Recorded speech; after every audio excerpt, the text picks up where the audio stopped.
clipping a little bit, and I don't want to clip the microphone too much. Yeah. There we go. That's better? way better. That's better for way you? better. Way better? All right, cool. All right, so we know what we're doing. Welcome back to... So, for context, we were coming in, we just did a little bit of a trial run, and I tried to turn the gain down on this wonderful new Blue Yeti we're using. And instead of turning the gain down, I was just turning the volume on the playback down. So I thought that it was picking us up way quieter. And I got confused, but no, it was me. Oh. So welcome back to Uncommon Nonsense with Colin Payne. Yep. I'm the last one on, man. The last friend to get on here. Yeah, it's been rough trying to get you on here. I'm sorry, man. Well, we both work at thirds. The dreaded third shift. Yeah, it's rough. And we just did, at the store I work at, we just did inventory. So I have like 12 hours of overtime. Ooh. Yeah. And so do you get like overtime bonuses? Is that going to be like a nice paycheck for you? Well, it's time and a half. There you go. So, but I had a day off, an extra day off. So it'll kind of like balance out. I'll probably get like 4 hours of overtime or 6. Gotcha. So. Well, heck yeah. At my work, they'll do a thing. I believe in a previous episode, I named my work. Oh, no, dude. And I'm pretty sure it was like, I'm pretty sure we called it BJ's or something like, but that, I don't know. I think that's a restaurant, isn't it? Yeah, BJ's Brewhouse. What did I call it? It's good. It's like a good place, by the way. Shout out to BJ's. I don't work at BJ's, by the way. But anyway, I named it something stupid. But anyway, at that place, we put away the trucks and stuff. I'm assuming you guys do the same thing. Yeah.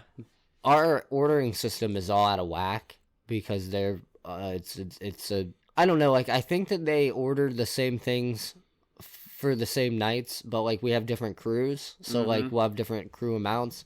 But it all boils down to like we have to get the truck done before we leave. Yeah. And so they'll come up and be like, "Hey, you're staying over tonight. Like you gotta stay the extra hour or whatever it is." And that it on most nights you're like, okay, like whatever, you know, an extra hour is like I'm getting paid for it, so I might as well. But then there's those one nights where you just really don't feel good. Yeah, you're like, this last hour feels like 2. Yeah, and then they're like, hey, we're staying over. And it's like, dude. I don't want to. Hire more people.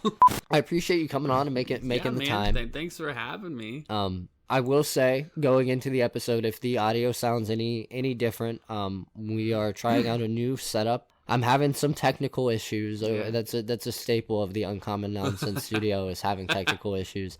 But we persevere. I need to get one of those signs that says like blank days since technical issues. Oh my gosh! And like, when you like put on the YouTube, yeah, and then I'll put like 0 every fucking day. But start going negatives when it happens twice. When you double record, right? Be like yeah. -1 days recordings. We got some shit to make up. But That's okay. But yeah, we're trying out a new setup. We were gifted gloriously and very generously by a friend of the show, Casey. He gave us a wonderful Blue Yeti, and I figured we'd set this on the table and try it out. It's nice. I mean, it sounded good so far. Yeah. I've never used a Blue Yeti before. I did some research going into it, and I played around with it a lot, but I've never used it to make like an actual recording, let alone like a whole podcast episode. Yeah. So hopefully it goes well. Right. Well, this is our test run. But, yeah, you the audience, let us know somehow, some way. And we'll see if this goes really well. Maybe this will be a testament to Blue Yeti microphones, and they'll reach out and want to sponsor us. And that'd be cool. Hey, Yeti, hit us up. Right. And if not, then it's not a Blue Yeti. It's a different microphone. Yeah. And I never said that. Nope, we did not. Did not. So I want to have you on. I want to have you on for a while now. But I wanted to have you on in particular as of late because last night, actually, we just saw the Dungeons and Dragons movie. Yes, we did. It was good. Good old Chris Pine. Yeah. Chris Pine, Michelle Rodriguez. Yeah. So I want to say we'll talk about the movie like in general for a second, and then we'll probably get into some spoiler stuff. Yeah. So if you haven't seen it yet, go away. But it did. I saw it made like $34.5 million this opening weekend. So if you didn't watch it, and by the time this comes out, if you haven't watched it, what have you been doing with your life? Right. I'll say coming from a D&D nerd, I was really excited for it just Yeah. because, like, they had advertised, like, the owl bear and stuff like that, you know what I mean? And, like, I wanted to see very that classic. Right, like, and a lot of the things, like, I think where it takes place, like, I think it begins in the Icewind Dale. Yeah, it began in Icewind Dale, the movie did. And they kind of, they takes talk it, like, about all the way through, like, you see the map. Yeah. It's canonical. They talk about Neverwinter a lot, and like it's like all these places, and it's like I know that. You know, Yeah, I've heard of that. I've heard of that. Your casual fan can easily hop into the movie and feel right at home. Right, and it had some really, really good effects. I feel like the visual effects in that movie. Yeah. They did a lot of like transformation stuff, and it did, and usually You can tell. You can tell. Yeah, I could be thinking of like older movies that have like I don't watch a lot of movies where people turn into stuff, but it seems seamless, almost like it was like a druid wild shaping. Right. It was really, really impressive. The cast did great. I think that they all were believable in their roles. I love Chris Pine, so yeah, I'm a huge fan of that Star Trek series. Yeah, he did a good. He's like it's a good mixture of like the suave kind of like smooth talker, almost like a Han Solo, but with a good ounce of idiot. Yeah, like I sure. feel like you need to have the lovable idiot like side to your main characters nowadays. Which, I mean, it's a good trope for a reason. It works. For sure. I will say, though, our friend Derek, a friend of the show, he pointed out he was a bard, but he didn't cast any bard magic. So what I will say to that, because I looked in the wiki, because I texted in the group chat after the movie. I saw that, and I wanted your take on this. The CR from the wiki for him is 5, and for a monster, you take that, I believe, and you divide it by 2 to get like an actual adventurer level. Right. But also in his wiki, so he's like a level 2.5 adventurer, but he's got like suggestion that he can cast like 3 times a day and stuff. So I still stand by my statement where he's casting spells. He just doesn't know he's casting them. Right. He's just a lovable, charismatic idiot. Yeah. So he's just doing these things without people knowing. Because every time he played his lute, people got interested or they felt better. Right. Every time he sang, something happened. Right. So I feel like unbeknownst to him, magically he's affecting the world. Okay. I see that. Yeah. I think that that's a good angle to take. I would love to hear, because like I didn't look into it as deep. But so do they have character sheets like on the wiki? They have like the art that's like definitely like their movie character art on that wiki, because I just typed in their D&D movie party, and it like the first thing was a wiki, and I just followed the names and I kept clicking on them, and it has their level, their class. So canonical in the wiki, his class is bard. Okay. So, but there's another thing when I searched that said he's a blend of rogue bard. So I think there's also some credence to where he is that mastermind rogue. Gotcha. He just doesn't know he's also a bard. Right. But yeah, it was real. And I just looked at it real quick because I got curious, but it's all there. So there's it's a party of a bard, a sorcerer, and then and the sorcerer I think is a half elf. I believe he's half elf. Yes, because Chris Pine is a human. Yes, Chris Pine's a human. Then there's the half elf sorcerer, and then there's the tiefling. She's a tiefling druid. Yes, which is really cool. I like her. We'll maybe save that for spoilers, but her story is pretty interesting. The way that they went about that. I like how she doesn't look canonical tiefling like we would expect. Like exactly. Because if you go onto Pinterest or Google or something and you type in tiefling art, they're usually that red hued or purple hued, right, or like blue or something. Yeah, with like the devil tail and the only telling thing from her was her horns, and you could almost say she's got more satyr horns, right, than actual tiefling horns. You wouldn't have known she's a tiefling until she said it. Right. So I thought that was cool. I actually, and this might have been because I was so taken back, and this is why I usually watch movies a couple times. I was so taken aback by the spectacle because I kept looking at the costumes. They were amazingly done. But I didn't notice that she was a tiefling until she said she was a tiefling. And I was like, oh shit, she's got horns. I was like, I just now noticed that she has horns on her head. You very rarely see her tail. Yeah, very, very rarely. So they did very well not to make anything about like the races of the characters they were playing until it became necessary or for comedic effect. So then the other character, I think her name was Holga. Yes. Was she human as well? I believe Holga's human. I can look it up, but and I also think we after the movie we sat in the Awful Waffle and we determined she was barbarian. Yeah, I because I believe she comes from a tribe of barbarians. Yeah.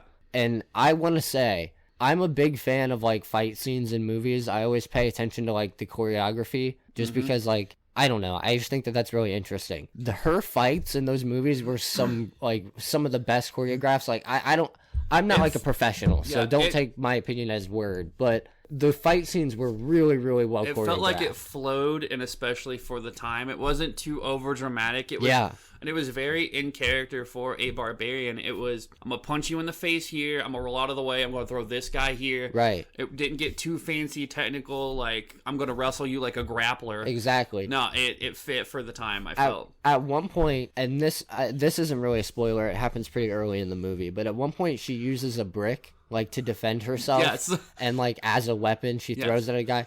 And it's just like you can do that in D&D, you know what I mean? Yeah. It's like the improvised weapon thing. Yes, you could totally do that. But like just like the way that she uses the brick is really smart and like not, I don't know. I didn't expect it to go how it did. Like as the fight was unfolding, I was like, "Oh shit. Oh, okay." Yeah. Well, this is also, really interesting. We fall into where the barbarians are dumb trope, and I like that you kind of saw that. Yeah. But for fighting, she was very smart in how she fought. It didn't feel as though she was very dumb. It felt as though she just didn't understand like certain aspects and just or things, didn't care to understand. Yeah, which I think is a cool angle. Yeah, like the whole magic thing.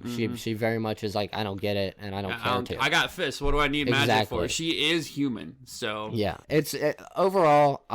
I think that the story is very interesting. And they can do too.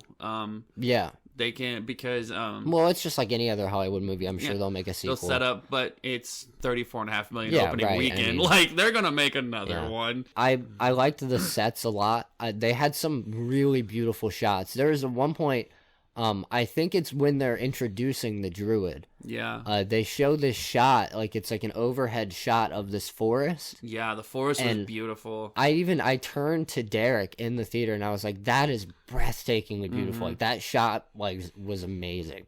So there's some really, really good cinematography. The music was great. Yeah, the music was good. Yeah. I really, really enjoyed it. I did too. It wasn't too over the top, which is something I was potentially worried about. Right. Like the magic wasn't too over the top. It was magic. But it wasn't like world breaking, like I'm gonna do this and it's gonna take up the whole screen. It didn't feel extremely in your face. Yeah. It was like, it just felt like a part of the action, a part of the world. Here's a cool effect that's happening. You understand what's happening and we don't need to like shove it in your face, but like this is an anime. I'm gonna shout what I'm doing. Like, and at one point I think the sorcerer, he lights, it's like one of his party tricks, he lights a little flame on his finger. It looked fantastic. It looked like his finger was on fire. I mean, it looked really, really good. It looked like he just had like a little flame on his finger, like that TikTok challenge where they put the chemical on their hand and then light it on fire. Have you seen that? I've seen people do that. There's a lot of pyromaniacs on TikTok. Man, I don't know, people. I wanna talk to you about TikTok as well, but let's get through the movie stuff before we go there. So hang tight on the TikToks. If you haven't seen the movie, now is when you should click off because I want to talk about some spoiler stuff. We're gonna get into it. We're gonna get into a little bit of story details. I will put if you're watching on YouTube, because I don't think I can do this on Spotify. Sorry, Spotify listeners. You can do it in the description. Okay, it'll be in the figure out. Yeah, it'll be in the description. They have to click on it though. A lot of people just fall into click play. If you have not seen Dungeons and Dragons the movie, click on this timestamp in the description. It'll be in the description. But if you're I hit a chord. If you're watching on YouTube, I'll put it on the screen. Here's the time code. Yeah. This is where we're done talking about spoilers. Anyway, I want to talk about some spoilers. So overall, I want to talk mostly about the story of the movie. Yeah. I think that the story lends itself really well to a D&D campaign. It was like they ripped it straight out of module, and even Jeremiah commented that it's reminiscent of Waterdeep in some ways. Yeah. I've never played Waterdeep. Right. I haven't read the module, but he said it's got parts reminiscent to that, but it felt so natural, like its own story. Right. So I feel like they did a lot of investigating on how a campaign go for this movie. And, like, the ups and downs of a campaign made sense to me. Yeah, and, like, there's points where you can see, like, that's a nat 1, or that's a nat 20, or I can see where that's, like, a 10. Yeah. Yeah, you can definitely... Right. So, in particular, there's a scene where because the main antagonist of this movie is a red wizard, right? So she's, like, a horrible magic user. She's a red wizard who is, I think his name is Zas Tam. Yeah. He's from, so I looked him up. He's from 4E. His challenge rating is 30. Oh, okay. Yeah, so he's real big bad. Yeah. Her challenge rating was the Red Wizard in the movie was, I think, 15. Okay. So still pretty up there. But yeah, I mean, what were we talking about? The premise of the movie, the scene that I thought particularly sounded like seemed like a nat 1, in the kind of, I think it's leading up to the final battle with her, like it's during the final battle. Yeah. She summons, like, or she turns a statue. Oh yeah, she turns that dragon statue and gives it like actual life. Yeah. It doesn't come to life. It's still stone. It's more sentient, right? I guess we would say. And they're dealing with it. You know, they're fighting this like stone dragon, and Chris Pine, his character manages to get it to run into a tent as if it's like. It almost seemed like he did it like a bullfighting style. Exactly. Yeah. And so it runs into this tent and covers its face, and it's like, you know, crashing into things, and he's looking at it like, haha, like I did it. Yeah. And then he looks down, and there's a rope that has been attached connected, to his and leg, it wraps and it around off, his foot, and he gets dragged. And that totally feels like a nat 1. That totally feels like a nat 1. You did the thing, and like it you know, like it kind of worked, but you also have been dragged 60 feet and take like however much damage. Yeah. It totally felt like a nat 1, but definitely. I do want to say that the humor in the movie, like that scene where the rope is wrapped around his foot, and then there's the scene with the brick, like I mentioned earlier. Yeah. I think they preface that with a conversation because they're going to be executed, and she's like asking him about his axe. And he's like, his axe is made by a very well-known forged master. Right. She's like, how do you clean that thing? Yeah. And so I feel like the humor was really well placed. Like I feel like it was well written as like humor that would be in a D&D campaign. I feel like I definitely see somebody in our group being stalling and being like, yeah, what can I do? And the DM's like, I don't know. Can I like find anything? I'll roll like, oh, I got a 10. Okay, there's like a loose brick. Yeah, but you got to give me something else to work with. I'm gonna talk for like a minute and try to distract this guard while I loose this brick. Or like even like, what can I do? You know, you roll a perception, and the DM's like, you don't really notice anything, but you know where that axe is from. Yeah. And so you're like, okay, maybe I can work this. Maybe I can work with that. Like, hey. Yeah. Oh, sorry, I hit my chair. This really does pick up everything. Yeah, I'm hoping that most of it will come out in editing, but like I said, I haven't used this yet, so we'll see. We'll totally edit out where I got lost in conversation earlier too. no, that's staying in. Oh no. I mean, it had the classic, like, they were anti-heroes kind of working for themselves in a way the whole time, and then at the very end something bad happens that's like threatening the world, and they're like, I guess we gotta. I'm part of the world. Yeah. I can't let the world in because then I end. Right. Type. And that felt a little to me. Yeah. But at the same time, it's also fits a movie. a D&D campaign. Right. Like they are a band of thieves. Like that fits a band of thieves style party. Yeah, but I think that overall it was a really good theater experience. Yeah. I recommend the movie if you haven't seen it yet. This is not sponsored. Yeah, we're just fans of D&D, man. And we'll talk more about D&D the game because that's one thing that me and Austin have like bonded over a lot over the years. Yeah. But yeah, the movie is really solid. Yeah. Go see it with a friend group. We went with our D&D group, and I think that it was also fun. Really solidified the whole thing. Yeah. One thing I appreciated as someone who loves paladins was that character was so funny. But when he was doing that fight in the Underdark, you could very easily tell that the other wizard guy used a green flame blade because it was just green flame. Yeah. And then he lit up the paladin lit up his sword. That was totally a smite. He was using his holy energy. Yeah. I love that. I love that tiny detail. It was only like a brief 15 seconds, but I was like, I love that they took time. Yeah. To do that for every class. And they did. I think I've seen it a couple times in like D&D podcasts and stuff. Hey, speaking of D&D podcasts, if you're interested in hearing me, our wonderful guest Austin here, and a couple other of my friends actually play Dungeons & Dragons, then I got something for you. We are all members of a Dungeons & Dragons podcast run by my friend Derek called Armor Class. I will put a link to it in the comments below. I believe my solo episode went out the same day that this one did, so if you want to hear me get real angsty in a really fun D&D campaign, you should check it out. I promise you'll enjoy it. Anyways, back to the nonsense. But they managed to do the I take everything literally in a way that didn't get extremely annoying. They did it like maybe 2 to 3 times, and it's like, this is pretty good. And like I think he had the bit where when he leaves the party, he's like, I'm I'll see you guys later, and he walks off in a straight direction, and he just walks over the rock. Yeah, they're like, he's unwavering, like he's going straight. He's coming up on a rock, like, is he gonna turn? And he just walks over the rock. It's so funny. I leaned over to Jeremiah and I was like, that's his flaw, is he can only walk in a straight line. Well, it speaks so well to paladins. I think that they did a paladin in a way that was like fresh, but not annoying, and I was so happy with it. Yeah, I feel like if we were to give him a subclass, it was Redemption. Yeah. So I feel like that was his Paladin subclass, and he's a CR10. Really? Yes. So if you go look up his wiki, he's a CR10, which makes him a level 5 adventurer. Right. So it makes sense that he was only there for a little bit to more like lead and teach the party. Right. And like, this is how you're supposed to be an adventurer. Mm-hmm.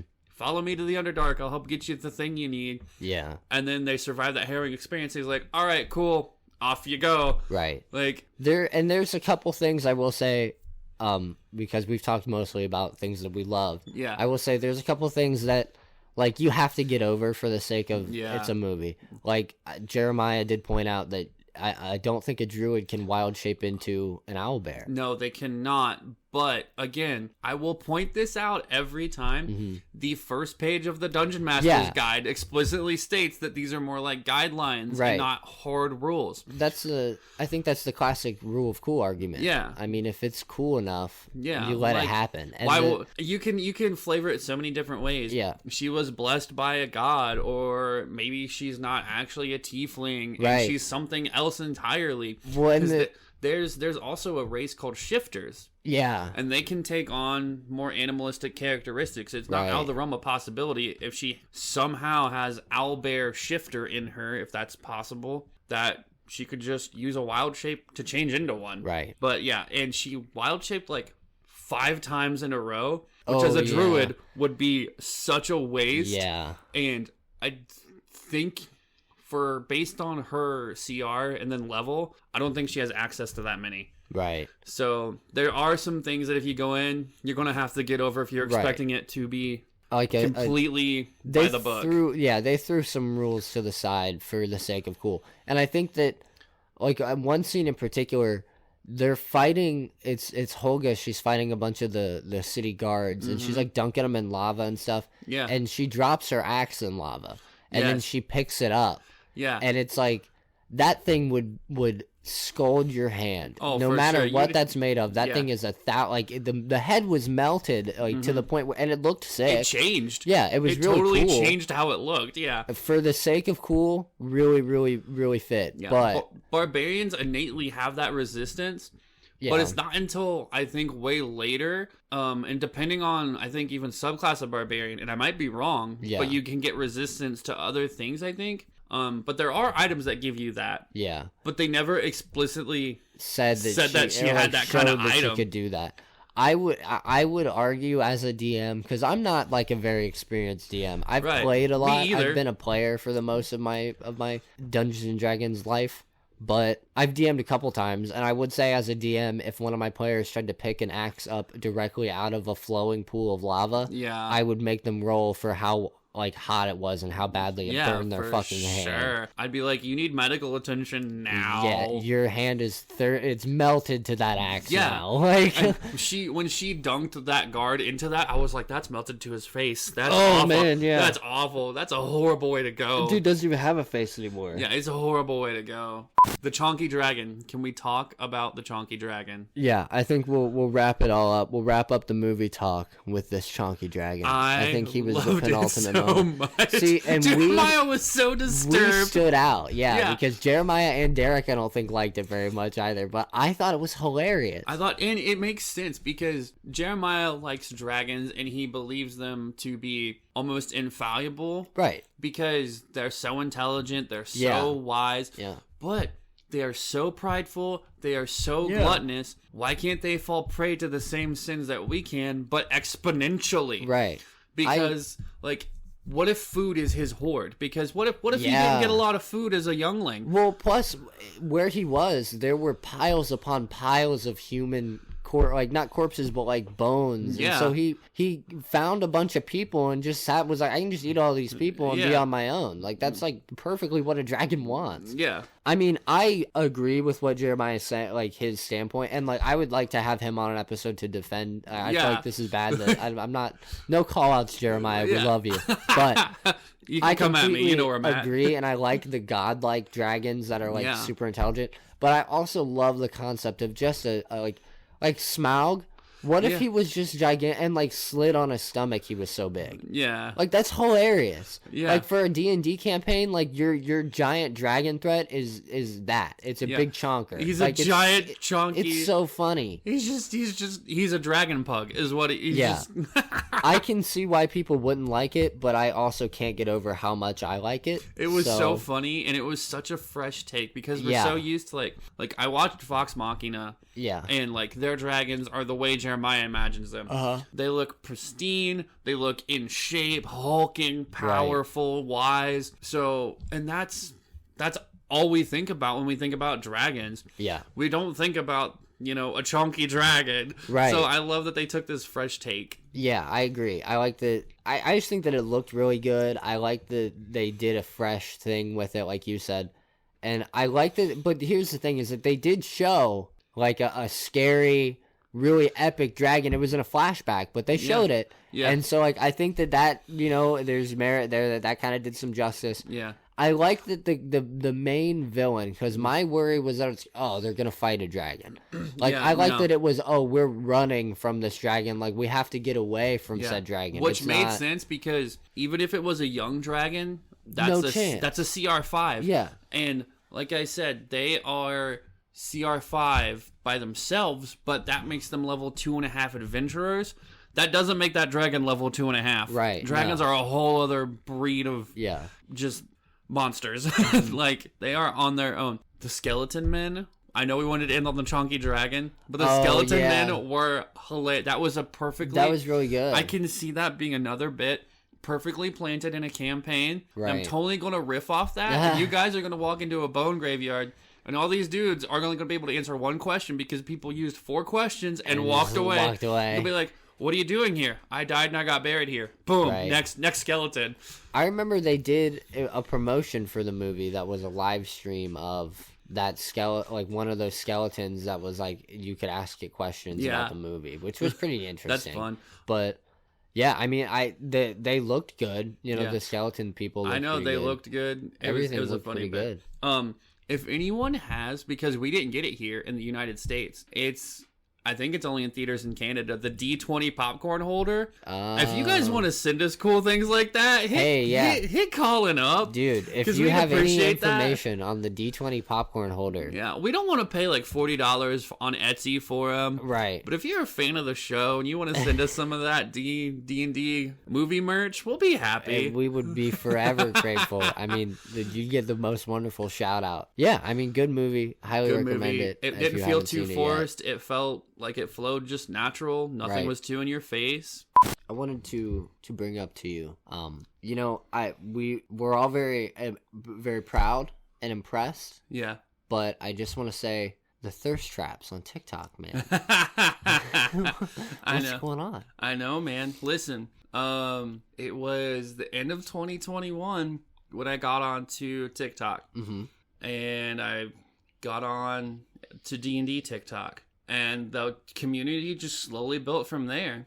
And then it was, or maybe it was 2020. I forget. Whatever year I left the last job. Right. Because I had that like 6 months I didn't have a job. And I threw all my time into TikTok, following people, making content. Right. But then the following year, there was a huge movement. And I think it was the I Love You for Infinity song. And people were doing thirst traps to it. Yeah. And the D&D community got a hold of it. As they do on TikTok. Yeah. And they just made a whole positive thing about it. And it was so fun to be a part of that. That 6 months was probably some of the best 6 months of my life. I mean, I didn't have a job, so I didn't have money. Right. But to be that connected to people, and just, there was something going on every day. People were going live. We were having discussions. We were talking about this or that. It was just good. It was good for the soul because it felt lonely, not going to work like that. Yeah. You don't think about it, but not having that interaction. Right. And then there was the 2 weeks where Derek had that positive for the ick. Yeah. And we all had the group. The ick scare. Yeah, we had the group. The ick would scare. And I had to stay home for 2 weeks. Yeah. I don't know if I think we talked about the ick before the show. I don't know if YouTube is still doing the thing where like your video gets. Yeah. You can just like dub this over then and be like the sickness. Just take what I just said and be like down with the sickness. We had the advanced flu. We got the ick. The ick. Basically. Yeah, we got the ick. A couple people got the ick. And then the rest of us had to stay home to not get or spread the ick. Yeah, D&D TikTok is an amazing place. It seems really interesting. I mean, I'm on TikTok. We have a TikTok for the show. I've plugged it a couple times. It's on the screen, actually. If you're watching on YouTube, it's on the screen right now. But I don't really, use it besides uploading the clips. Yeah. I don't get on it and that's the thing. I would like to be able to like interact with people, but I don't think that I fit into like a community as like, tight knit as like the D&D community and stuff. I think once I would love to have interaction, like if people who watch the podcast or whatever, like, I would love to have that kind of interaction. Yeah, but it takes such a long time. Just like anything else. I know it took me, because in order to go live on TikTok, you have to have 1,000 followers, which is already a barrier in and of itself. Yeah. Because unless you're doing something super niche or you just have that one viral video, it's an absolute slog. It was a slog for me to get to. I think I'm nearing 1,500. I haven't been on as much lately because thirds. Your days blend together. You're getting sleep when you can. Oh my God, I know. So I haven't been doing it as much. So my content's pretty dry. But even when I was putting stuff out every day, it's such a fight to get into the algorithm. Yeah. And get traction. Oh my God, it really is. So to even build a following takes so long. Yeah. And that's the thing, I'm just now realizing, like, when you upload things matters. I didn't know that actually mattered. Yeah, if you're trying to actually build a following, when, how often, everything, because, like, people put out their Twitch schedules. Right. Like, if people know to expect something from you at the same time every day, makes it easier for them to access you, and then vice versa. Right. And that makes it easier to build the following. Yeah. Because you can upload every day and do it at a different time, but I don't know what that'll do for the algorithm. Exactly. Well, and the thing is, like, with the show, I don't like editing the podcast. We don't do. I say we because I like to imply that it's a team of people. It's just me. I do all of this. Yeah, you do all the editing. You take credit, man. You were building this. It's just me. It's Uncommon Studios. It's Uncommon Studios. It's Uncommon Nonsense Studios, run by the one Uncommon Nonsense employee, Colin Payne. But don't come for us. We're not actually a business yet. We're not that big yet. We haven't incorporated. Merch will be in 6 months. No, I'm just kidding, dude. Wait for that merch drop. No, this is still a passion project, and I treat it as such because, like, I don't know. I will say my whole point was editing. I don't do a lot of editing to the podcast. I mean, I do what is necessary. Yeah. I cut like some things out. I clean some things up. But even that takes a lot longer than you think it would. Yeah. And like our recordings are over an hour and so I have to sit and listen to that. You know what I mean? And like, I don't know. The recording of the podcast is what I look forward to because it's a good time. Yeah, but, you just get to chill and talk with friends. Right. And I feel like it's something I'm good at, not to toot my own horn, but I'm finding my own flow of like how, you know, to approach things. And I also like I besides that awful stutter, I'll cut that out. I also like the show is finding its own footing in different. I'm making different episodes in a way that like some episodes are a lot more silly, and I like that a lot. And then some episodes are a lot more chill, and I like that kind of. You know, I get to make what I feel at the time. Yeah. And I think that's important to stay genuine with the show. Yeah. If you take it too serious, you'll lose the passion out exactly. of it. I will go back to, you said you edit the podcast. Yeah.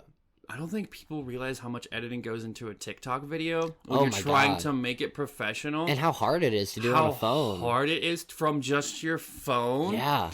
Like, it sucks. I took 3 days to put one video together, and it got 500 views. I did it mostly as like a passion project for 2 content creators. Yeah.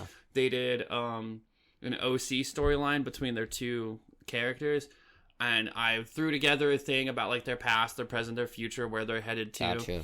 And they loved it. The people that I made it for loved it, but it only got like 300 views. And I teased my thing I'm working on, and it only got 300 views. I don't want to say what it is, and I don't want to throw my handle out there yet for my TikTok until I get that actually like down and copyrighted. I don't want anyone to take my stuff because it's just sitting there. Yeah.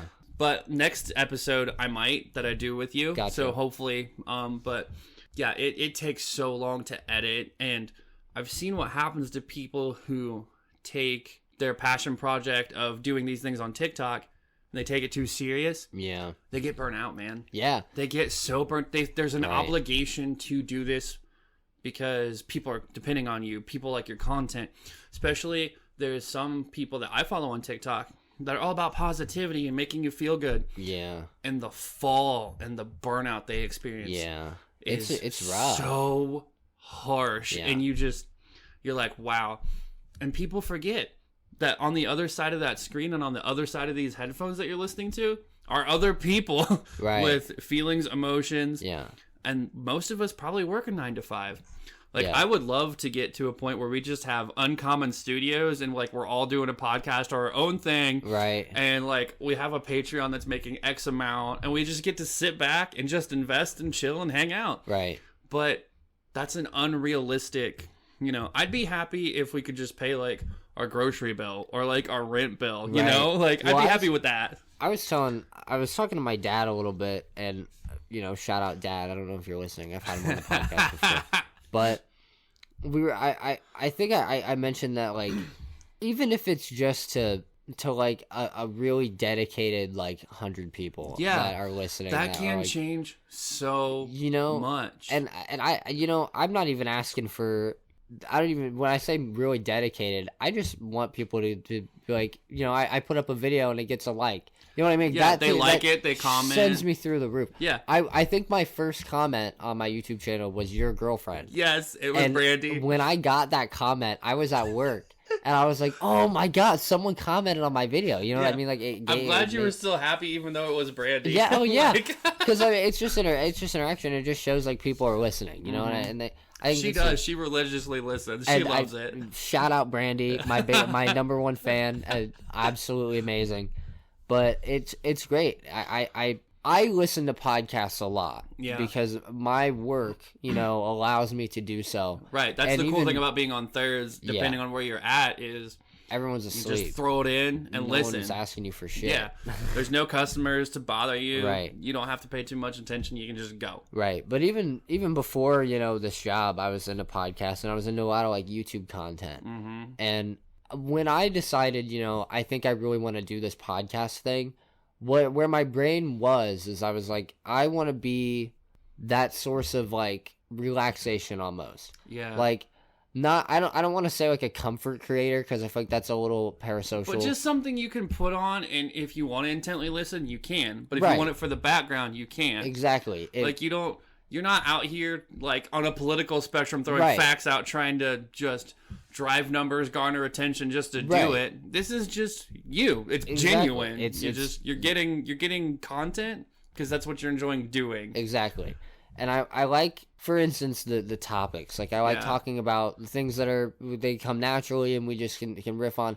But I do, every now and then, we'll talk about things that I find interesting just because I like the concept of, like, hearing something and being like, hey, maybe, next time you have an interesting conversation, you're like, hey, I heard this on a show I listened to. Did you know that the Dungeons and Dragons movie made $30 billion or whatever you said? $34.5 million. $34 million gazillion bajillion dollars, and Hasbro's gonna own the world now. Yeah, right.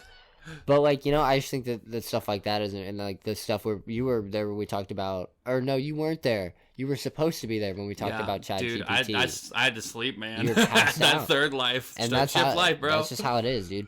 When you're on thirds, it's like I've noticed that I sleep maybe twice a week. Every other time that I like, it's naps. I live off of taking naps. Or your days are so blended together, and because of how you're working, you're like yesterday, and yesterday could mean last night, the day before, or 2 days ago, because someone says tomorrow, and it's like, okay, that's tomorrow, but it's actually in 4 hours. Yeah, it's and you're like, oh, I don't fucking guys, understand. I need an actual date and time. Like, what? Yeah.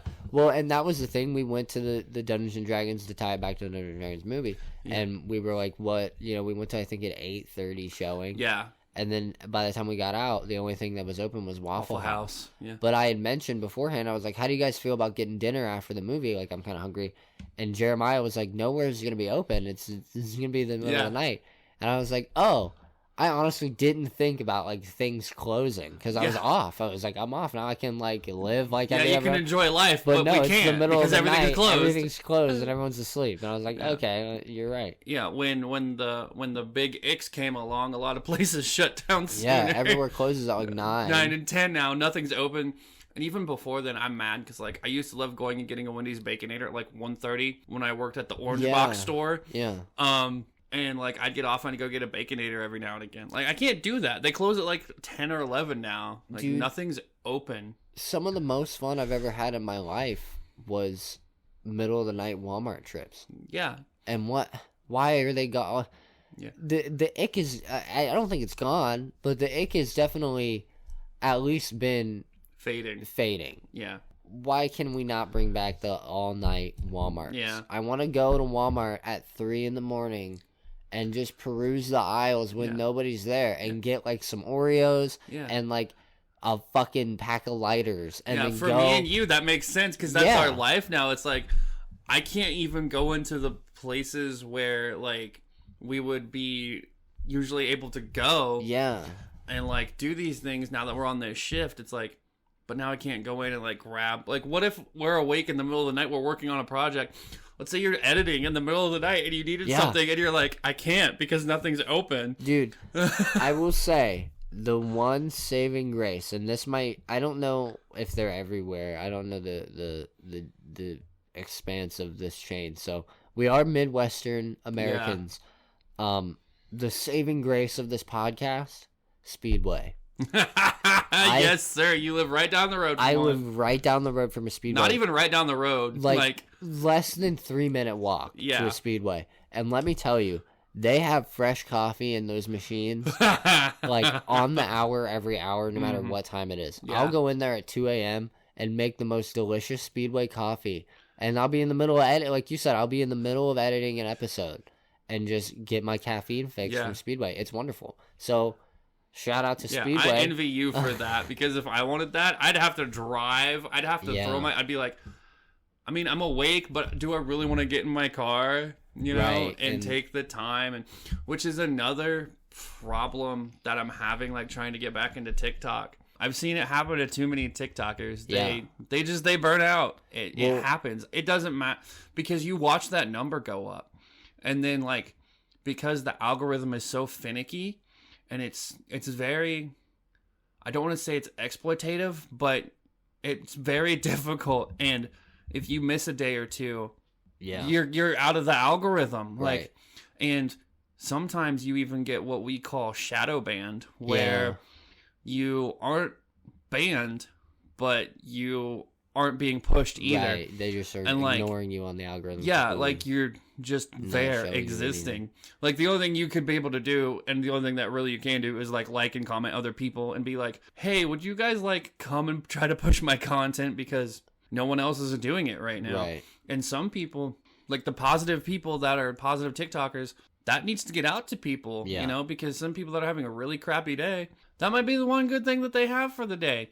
Or there's a guy I know, he's a little controversial because some things have come up, but don't want to name him. He uses his platform to find out people that are doing bad things, like to point out racism and, you know, transphobic things that are happening and all these other I don't want to get too political on your podcast. I'm sorry. No, you're fine. But just like things that they interpret as bad and point it out to the public and be like, who's this person? Right. Like, this person's been abusing this person.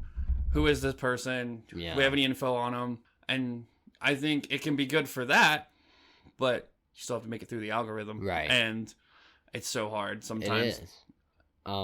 I will say, through doing research from starting the podcast, from a mixture of burnout and just not seeing immediate results, a lot of podcasts don't make it past 100 episodes. Mm-hmm. Like, a lot of podcasts don't make it past 10 episodes. Yeah. So I think this is episode 14. Mm-hmm. I think it's recorded. So that roughly sounds about right. Yeah. 14 or 15. I think that's where we're at. But this is my vow. We'll see you at episode 300.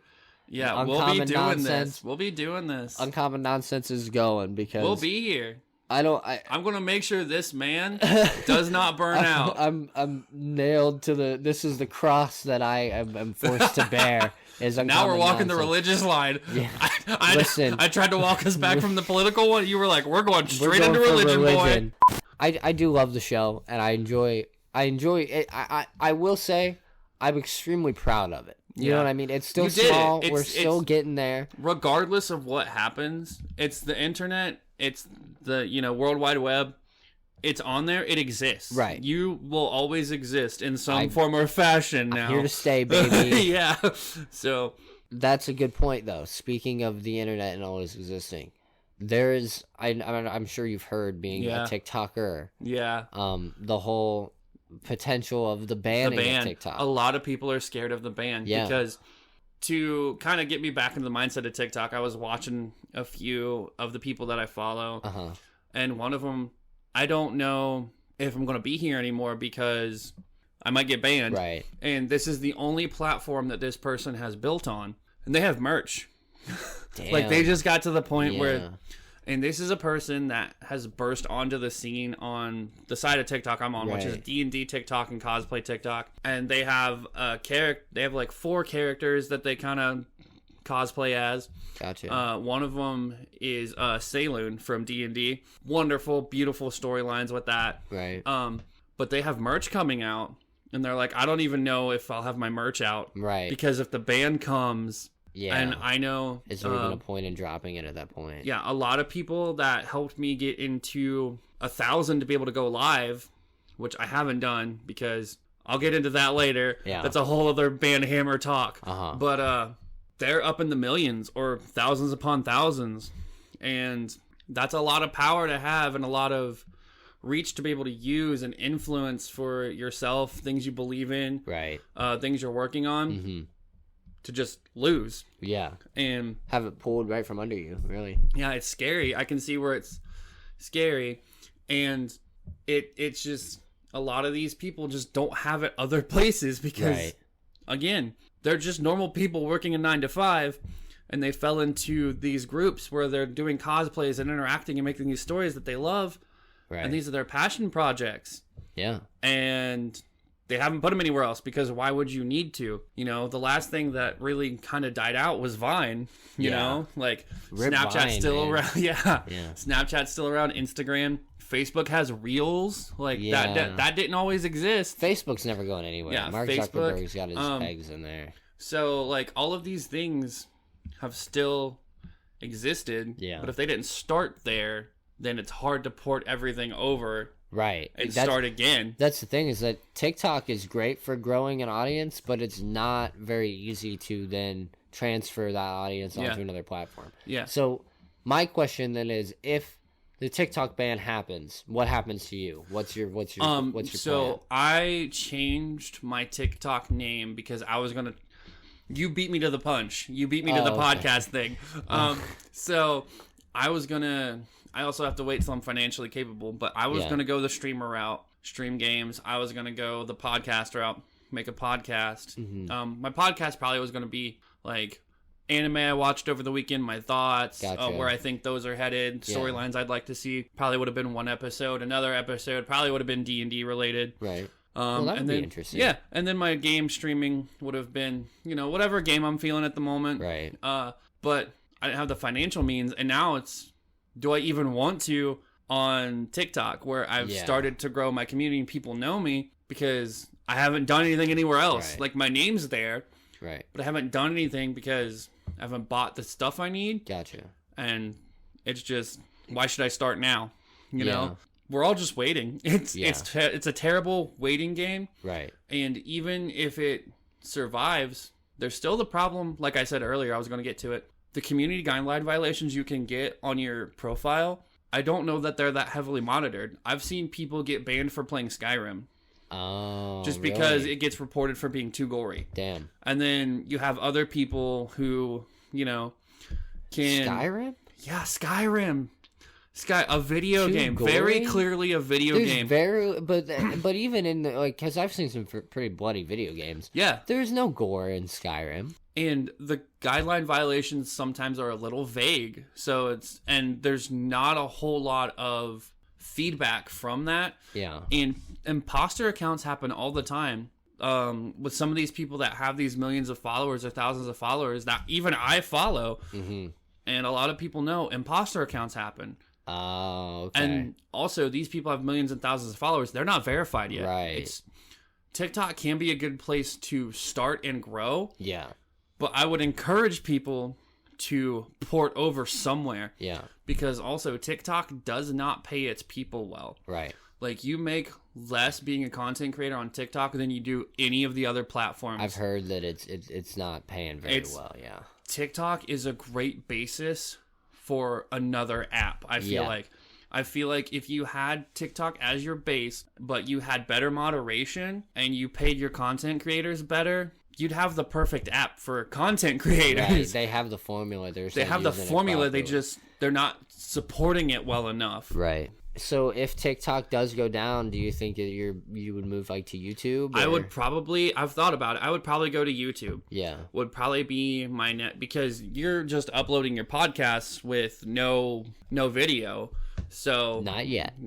That is. We're working on. Yeah. Well, you're working on that. I say we. I can't. This is you. I don't want to take your credit, man. We at Uncommon Nonsense Studios, being Colin Payne, is working on the. So I think I've said it before on the show, but that is a goal, is to eventually have. I have a set going. I'm kind of working on the set, but I need to actually have a camera and most likely a better computer before I'm able to actually do the video element.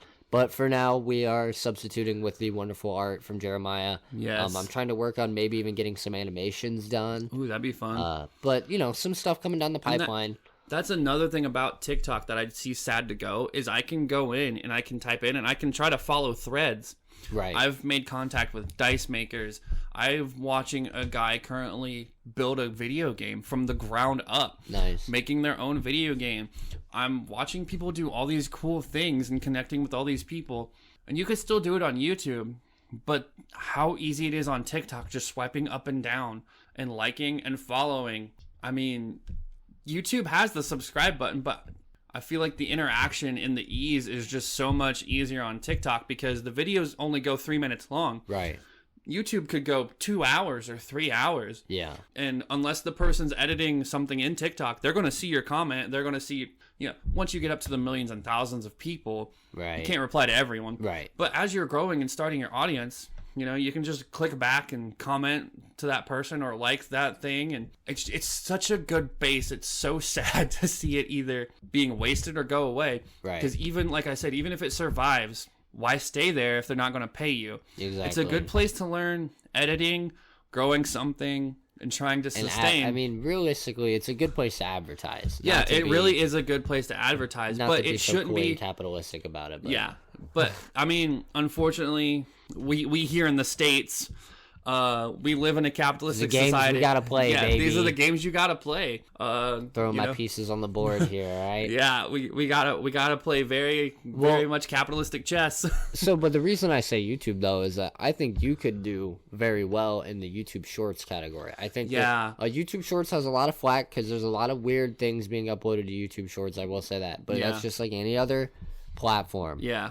I've uploaded a couple shorts. I think I've done one or two snippets of the show as promotions, and I think that you would do pretty well in the shorts. I think. Thanks. I think that if TikTok actually gets banned and it goes away, I think that that's where most people are gonna head is the YouTube. Yeah, Shorts I category. think I'm slowly gonna go that way anyway. Yeah, because it's just TikTok had its time with me, and it was good. It was wonderful, and I've met a lot of good people.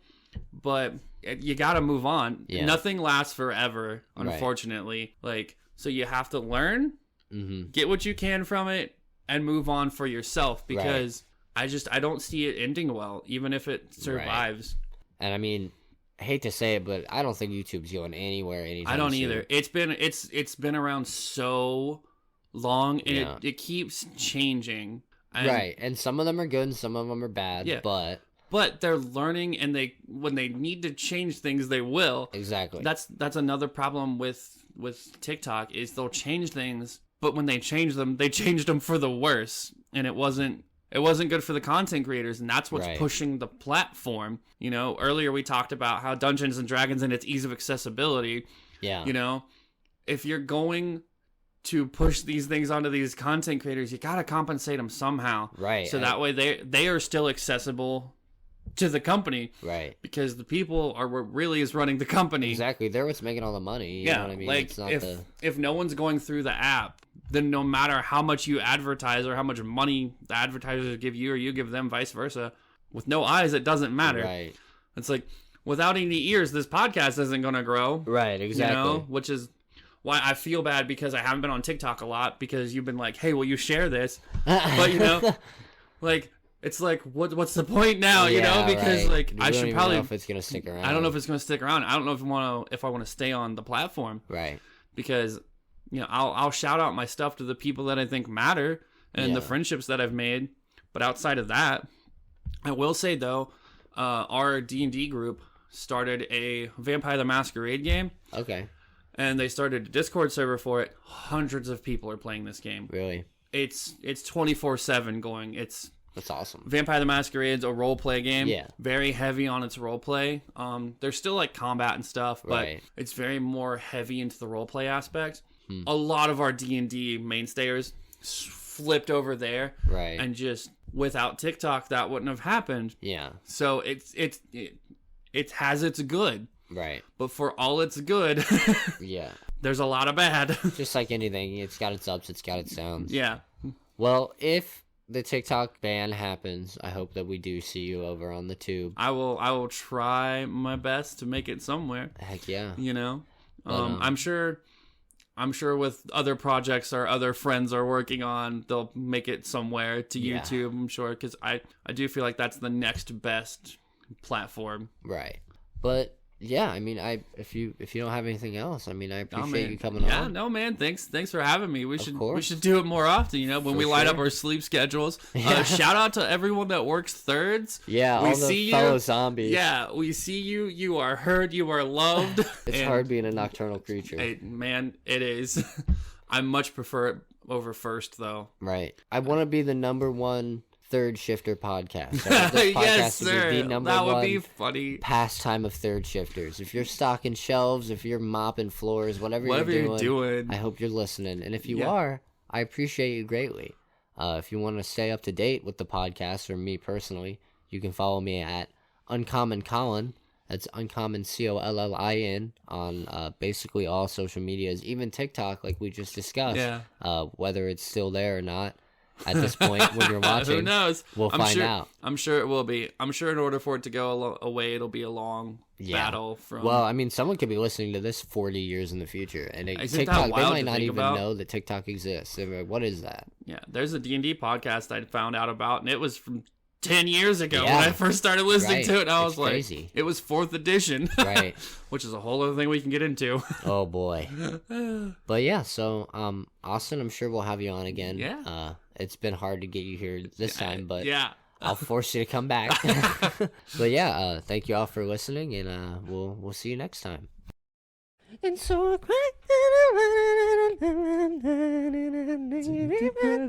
get real high and I scream at the top of my lungs, what's going on? And I said, hey, yeah, yeah, yeah, yeah. Hey, yeah, yeah. I said, hey, what's going on? All right, sorry. That's the outro. Thank you guys for watching.